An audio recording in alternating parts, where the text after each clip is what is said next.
Students, आज आपण पाहणार आहोत बेंचमार्किंग म्हणजे काय. 20व्या शतकाच्या उत्तरार्धामध्ये ही बेंचमार्किंगची संकल्पना व्यवसाय क्षेत्रामध्ये मांडण्यात आली. रॉबर्ट कॅम्प यांना या संकल्पनेचा आपण जनक असे म्हणतो, कारण का त्यांनी ही सर्वप्रथम ही संकल्पना अंमलात आणली. रॉबर्ट कॅम्प यांनी 1989 मध्ये बेंचमार्किंगची संकल्पना मांडून ती विकसित सुद्धा केली. याच्यापूर्वी रॉबर्ट कॅम्प यांच्यापूर्वी प्रसिद्ध उद्योगपती आणि झेरॉक्स मशीनचे जनक रॅग झेरॉक्स यांनी बेंचमार्किंगचे संकल्पनेचे सुतोवाच केले होते, परंतु या संकल्पनेचा विकास आणि अंमलबजावणी मात्र डॉक्टर रॉबर्ट कॅम्प यांनी केले. त्यामुळे आपण रॉबर्ट कॅम्प यांना याचे जनक म्हणतो. रॉबर्ट कॅम्प यांनी benchmarking the search for industry best practices that lead to superior performance हे पुस्तक लिहिले, म्हणूनच आपण त्यांना बेंचमार्किंगचे जनक असे म्हणतो.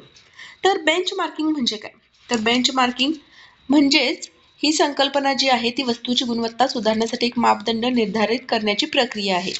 म्हणून ही संकल्पना उत्तम व्यवहार पद्धतीचा मापदंड या अर्थाने आपण वापरतो.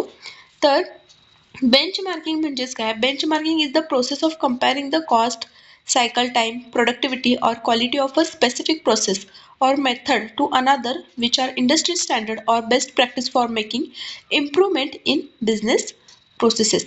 संघटनात्मक प्रक्रियेतील विभिन्न घटकांची व क्रियांची गुणवत्ता उंचावण्यासाठी सर्वोत्कृष्ट व्यवहार पद्धती अंगीकार करता यावी म्हणून दुसऱ्या त्याच प्रकारच्या संस्थेतील सर्वोत्कृष्ट व्यवहार पद्धती नजरेपुढे ठेवून त्याची आपण आपल्या संस्थेतील व्यवहार पद्धतीशी तुलनात्मक मूल्यमापन करण्याची प्रक्रिया म्हणजेच बेंचमार्किंग आहे.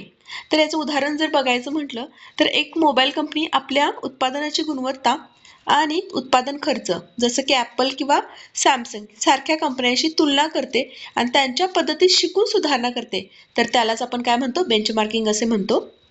तर आज आपण पाहणार आहोत की बेंचमार्किंगचे प्रकार कोणते कोणते आहेत.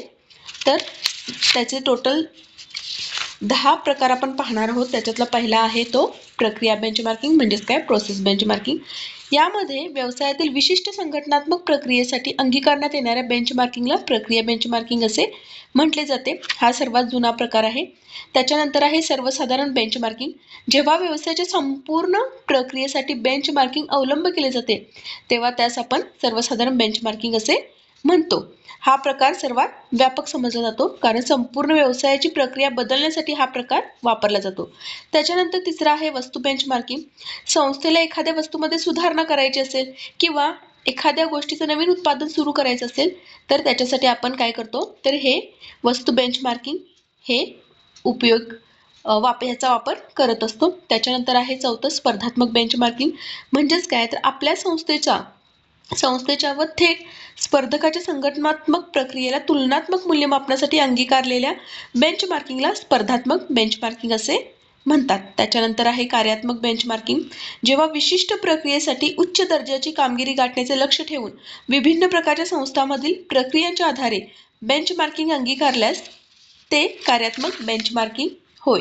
आता याच्यामध्ये कार्यात्मक बेंचमार्किंगसाठी इतर प्रकारच्या विभिन्न संस्थांना बेंचमार्किंगसाठी भागीदार केले जाते. त्याच्यानंतर आहे 6वं अंतर्गत बेंचमार्किंग. याच्या नावातूनच तुम्हाला समजलं असेल अंतर्गत बेंचमार्किंग म्हणजेच काय? की जेव्हा आपल्याच संस्थेमधील एखाद्या प्रक्रियेस किंवा एखाद्या घटकास बेंचमार्किंगसाठी निवडले जात असते तेव्हा त्यास आपण अंतर्गत बेंचमार्किंग असे म्हणतो. त्याच्यानंतर आहे 7वं वित्तीय बेंचमार्किंग. म्हणजेच जेव्हा आर्थिक विश्लेषणासाठी बेंचमार्किंग अंगीकारले जाते किंवा वित्तीय घटकांची कामगिरी उंचवायची असेल तेव्हा आपण वित्तीय बेंचमार्किंगचा वापर करतो, ज्याच्या थ्रू आपण व्यवसायाची एकूण स्पर्धाशक्ती तपासून पाहू शकतो. त्याच्यानंतर आहे कामगिरी बेंचमार्किंग. जेव्हा एखादी कंपनी नव्याने व्यवसाय सुरू करते तेव्हा आपली उत्पादने व सेवा यांच्या तुलनात्मक मूल्यमापनासाठी त्याच प्रकारचे व्यवसाय करणाऱ्या स्पर्धक कंपनीसोबत बेंचमार्किंग केले जाते तेव्हा त्यास कामगिरी बेंचमार्किंग असे म्हणतात. त्याच्यानंतर आहे व्यूहरचनात्मक बेंचमार्किंग. आता दुसऱ्या अथवा अन्य क्षेत्रातील उद्योग संस्था स्पर्धेवर कशा पद्धतीने मात करतात त्याच्या आधारे बेंचमार्किंग करून आपली क्षमता उंचावण्यासाठी केलेल्या बेंचमार्किंगला व्यूहरचनात्मक बेंचमार्किंग असे म्हणतात. म्हणजेच काय? आपली क्षमता वाढवण्यासाठी आपण व्यूहरचनात्मक बेंचमार्किंगचा उपयोग करतो, ज्याच्याद्वारे आपण स्पर्धेवर मात करतो. त्याच्यानंतर आहे सहयोगी बेंचमार्किंग. जेव्हा काही कंपन्या समूह एकत्र येऊन त्या समूहाच्या दृष्टीने त्याच्या संघटनात्मक प्रक्रियेचा दर्जा वाढवण्यासाठी बेंचमार्किंग पद्धती सामूहिकपणे अंमलात आणतात, तेव्हा त्या बेंचमार्किंगला सहयोगी बेंचमार्किंग असे म्हणतात. थँक्यू.